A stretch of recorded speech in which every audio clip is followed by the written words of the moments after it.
Are you the problem? Think about it.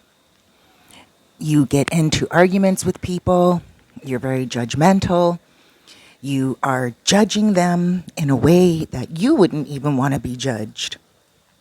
And you can't keep friends for very long because you always find some type of fault in them, some type of imperfection that you don't want to be around.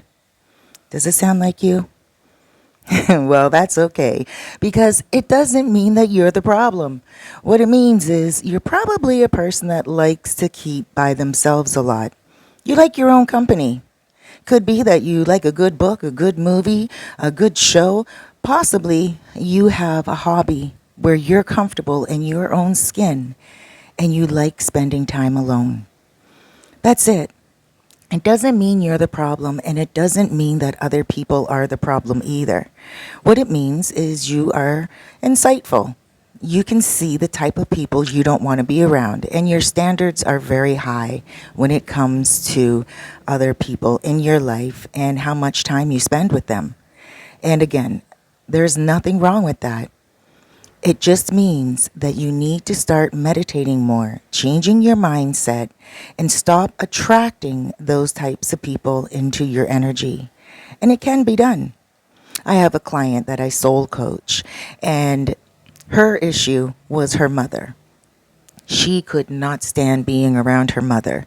Every single time her mother called her, it was a problem. She would be busy and her mom would constantly be calling her, and she would even tell her mom, "Hey mom, I'm going to be in a meeting for the next hour, so please don't message me. Please don't call me." And her mom would still message her. Her mom wouldn't call, but her mom would text message. And then the girl would think, "Oh my gosh, this is an emergency because my mom shouldn't be contacting me. I told her I was going to be in a meeting." So then what does she do? She pulls out her phone in the middle of a meeting just to see that her mom is talking about what she's eating for lunch. Now, that's annoying, right? Could you imagine? That is very annoying. Now, the positive and the beautiful thing in it is this daughter loves her mom enough to worry about her that much. To worry about her and think, "Oh my gosh, what's the problem? There's got to be an emergency." There's some people out there that would be like, the phone is shut off during the meeting and that is it. I'm not answering it. Work right now is important. But this young lady, her priority is God, family, and then work. Even though without her work, she wouldn't be able to even put her family as a priority because she does take care of her family. So I said to her, I said, "Listen, the beautiful thing is that you care.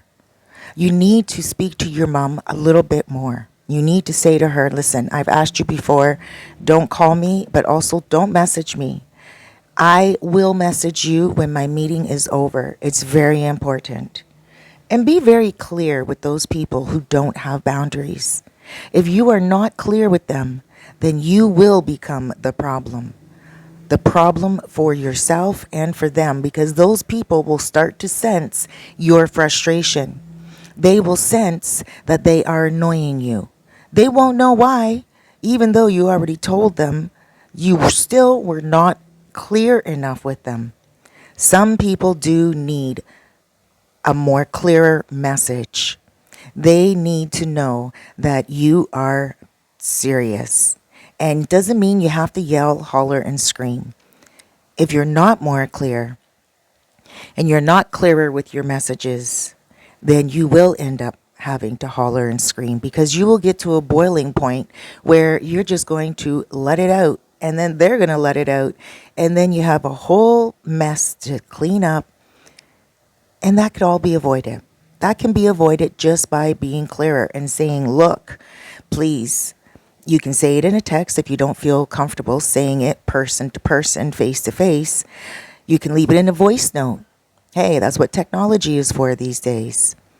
And tell them straight, "I'm going to have to put your messages on silent if you don't listen to what I'm saying. It's really important to me for you to hear me out. I need to get this done right now. And when you are bothering me, or when you are getting under my skin in the midst of me trying to get something important done, that really bothers me and it makes me not want to speak to you at all. Get real with them. Keep it real with everyone. Now, if it's someone that is not like a mother, a family member, or someone that you can extract yourself from, then you need to do that. Don't feel bad letting people go. You know what? Be that type of man eater. Just chew a person up and spit them out if they are not good enough for you and if your standards are higher. I'm not saying put them down and chastise them and, just talk behind their back. I'm not talking about that, chew them up and spit them out. I mean, taste them, chew them, really see what they're all about. And if it's not for you, their character, their way of life, let them go. Let them go. Let them be. When you still hang out with them and put them down when you're chilling with them, that's not very nice. If you're not their counselor, if you are not there for constructive criticism, then why are you criticizing them and still chilling with them? You see, that's when you become the problem. Some people may say, well, you just can't get rid of people like that. And no, you can't. There are times in your life where you're going to have to deal with someone, and that means that you're going to have to speak to them. Now, if you don't want to deal with them and you don't have to deal with them and you would prefer not to be around them, then you do have to make space between you and that friendship. You do have to just make space nicely. You don't say to them, you know what, I really don't like you. I don't like your lifestyle, blah, blah, blah. Trust me, I've tried that. I am a straight cat like that. But you don't need to do that. These days, you just pull away. You can check their messages and not respond. Eventually, they will get the hint. They may feel like they did something wrong, and you can just say to them, hey, you know what? I'm just going to take some time for me. It's not that you did anything wrong. It's just that I'm doing a little bit of changing in my life right now and just going to, explore different interests. That's all. And hey, you might miss them in the future, so don't burn the bridge. And you might want to chill with them at some point during the future. I have different friends from all walks of life. The most humble of the humble and the most wealthiest of the wealthiest. I speak to a lot of people on the phone and I chill with a lot of people in person, and it is for me great because I'm not always feeling obligated to one person. Sure, I do have a handful of friends that are my closest friends, and most of those on that hand are family members. And even then, I'm not with them very often. But we are close in the sense that I can reach out to them and speak to them if there's ever an issue. I would always consider, before getting close to someone, who they are and what they're all about, because the problem's not you. Aquí le tenemos este excelente producto. Este es un termo espectacular que viene con esto que ustedes ven aquí. Es para purificar el agua, para tener tu producto saludable. Yo soy una persona muy saludable y por eso lo recomiendo. Esto que está aquí, puedes agregar jugo, lo vas a colocar aquí, jugo, cerveza, agua, lo que desees. Y lo mejor de todo es que lo tapas y lo puedes llevar donde quieras.